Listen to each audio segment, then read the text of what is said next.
Hey, what up, y'all? Big Daddy here, Duke Southern Grill. So tonight I'm chefing up one of my childhood favorites, pot roast, Southern style baked macaroni and cheese, cabbage. Hey, Mom, I forgot the yams. Yo, be easy, subscribe.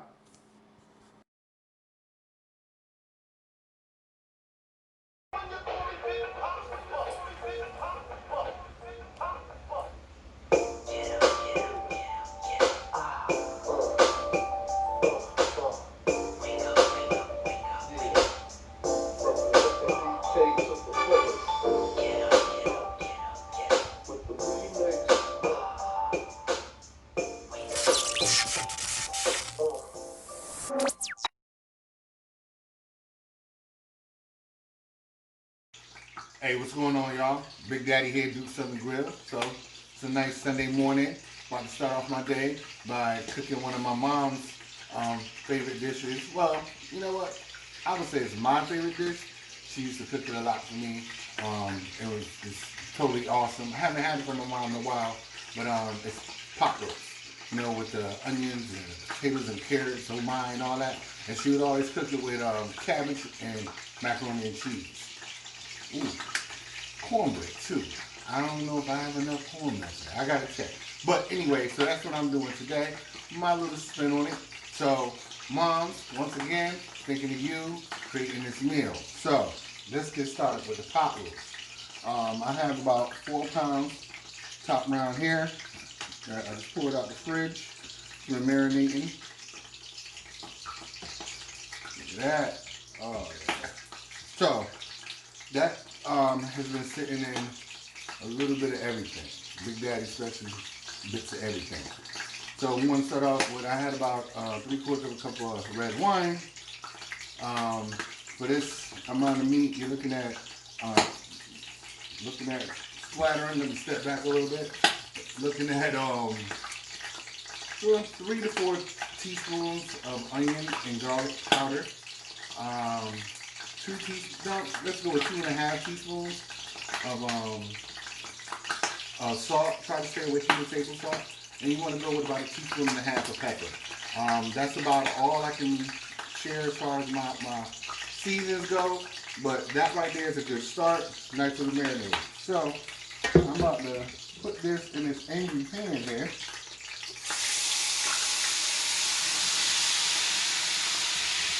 Couple of tablespoons of oil.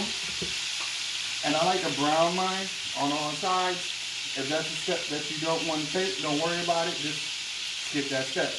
Um, when you brown it, it brings together the nice flavors from pan frying a meat, steak, whatever like that, combined with the marinade and all these other juices that's gonna start infiltrating this beast right here. It does make a difference taste wise. For example, a baked steak compared to a pan fried steak, although they both can taste good, seasoned very well, there's a difference in the taste. So that's what I like to bring in. I want that outer crust on there. I want that flavor on the outside of the roast to be paired with everything else. So that's me. Like I said, you don't have to take the step. I'm going to finish browning this no more than about 2 minutes on each side, and then we're going to get it into the roasting pan. All right? Be back. Be easy. All right, we're back. Brown on all sides that it would stand on. The front ends and the back end, you're not really gonna be able to get it to stand on that unless you have this long as you want to hold it there. But that's up to you. I didn't feel like doing all that today. So, like I said, it's about 4 pounds. So with that, you need lots of veggies in your life, right? So about 2 to 3 carrots. If they're smaller, go with a little more, but 2, 3 medium carrots. I used one really large onion. Onion was about like that big, so I was good with that. 3 potatoes, uh, and I like celery, so I put a little bit of celery in there, a couple of stalks. You want to keep your pieces cut. You know, I mean, they're not. It's not a science. So take a look at that. Y'all see that? Like that. So basically, if you've had beef stew, same thing. That's it. You don't have all that liquid. You want to arrange this around.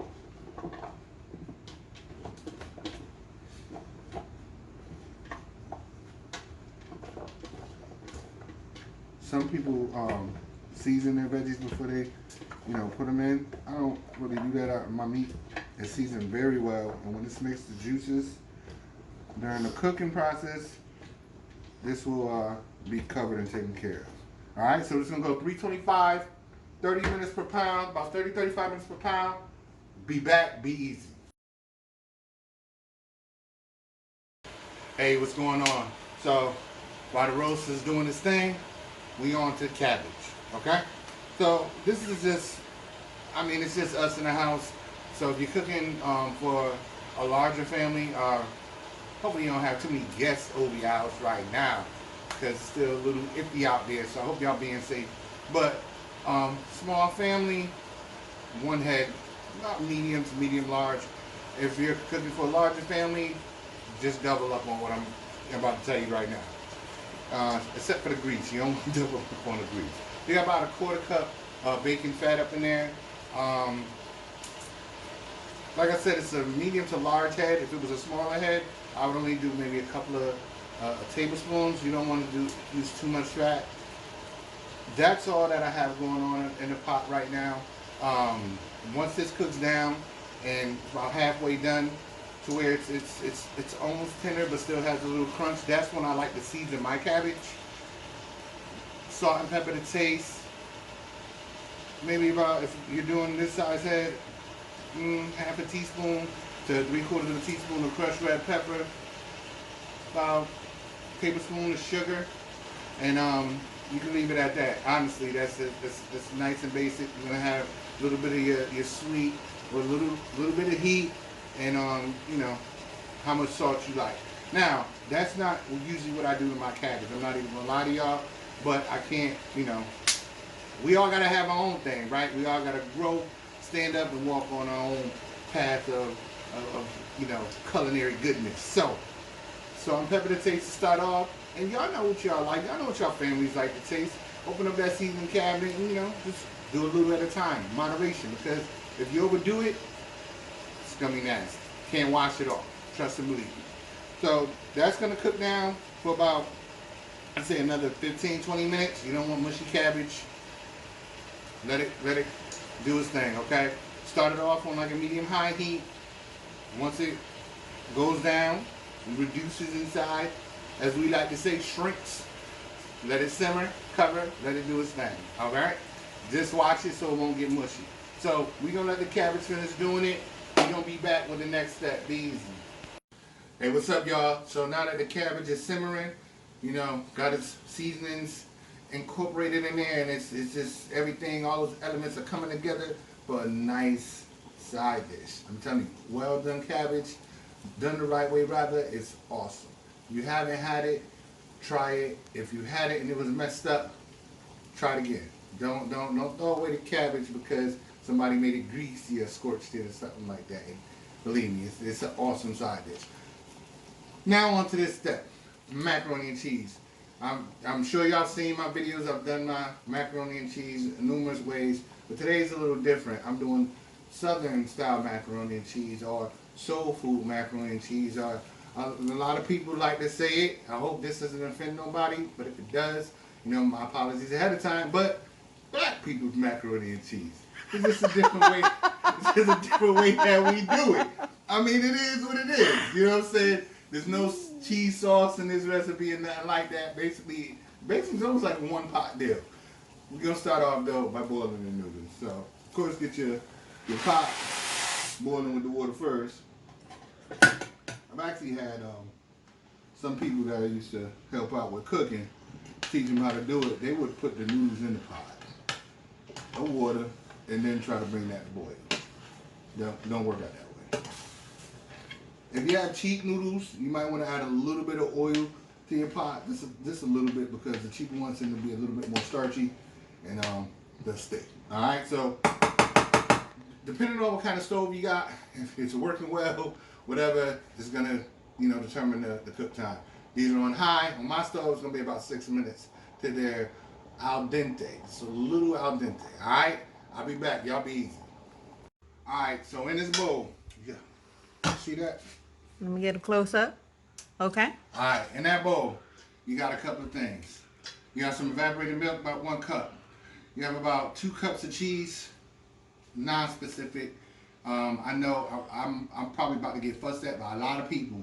You don't need 30 types of cheese in your macaroni and cheese to make an awesome macaroni and cheese. You just don't. So in this pot right here, I have 1 type of cheese. Okay?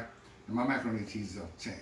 But anyway, so a couple of cups of cheese, a cup of evaporated milk, a couple of tablespoons of butter, and you know, some type of seasoning. A lot of people, Southern style way, they use seasoning salt. I don't use seasoning salt, but I do season it up a little bit. I'm not revealing that, but you do want to make sure you have some seasoning and a couple of eggs. Now, it's going to go in this pot right here. So, make sure I'm all the way on the burner. I'm trying to get this, can you see a little bit? Yeah. Okay. Awkward. Get that in here. Oh no, I think you're overflowing. Making a mess. Making a mess. Try not to do it and make a mess at home, y'all. Alright?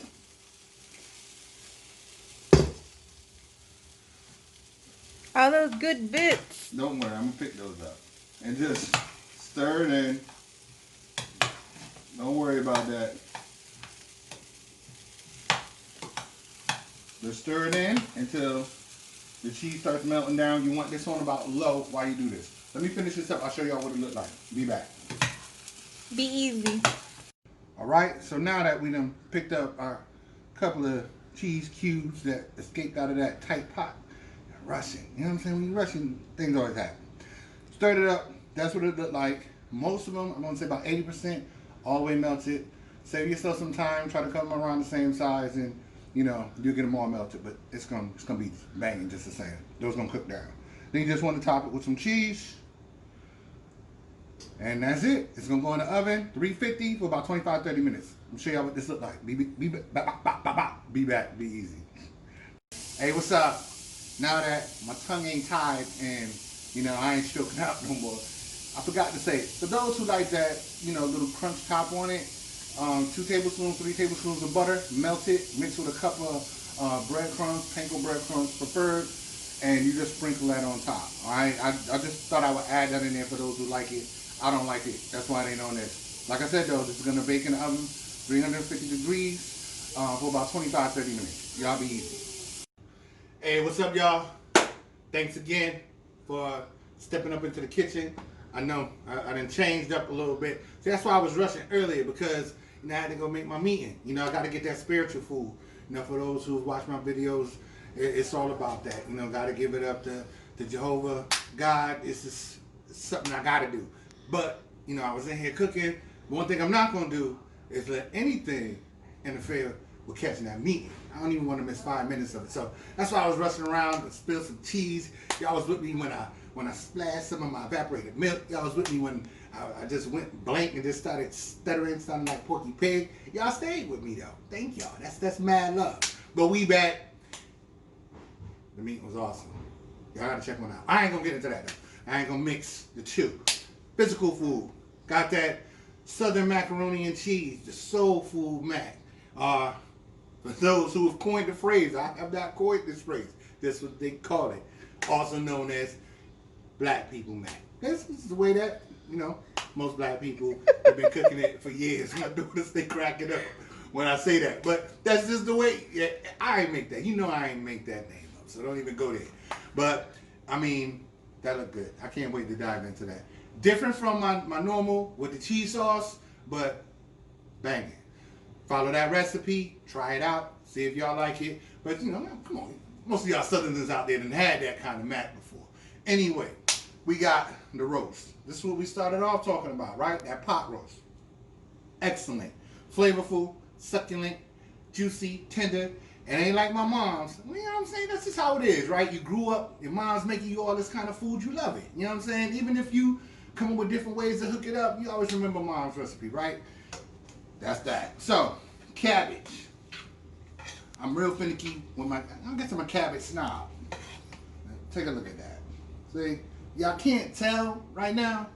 Well, maybe it might be shiny. The cabbage don't look like a Jerry curl, right? Now why? Because it ain't greasy. You don't want no greasy cabbage. You don't want no soggy cabbage. Yeah, we about to get in. We about to dive into this meal. For real, for real. Thanks for always watching the videos, commenting, showing the support. I got you on the recipes. If the video hit first, just check back at it, because I will post the recipes in the comments. Just got a lot of things backed up right now. Yo, y'all be safe, be easy.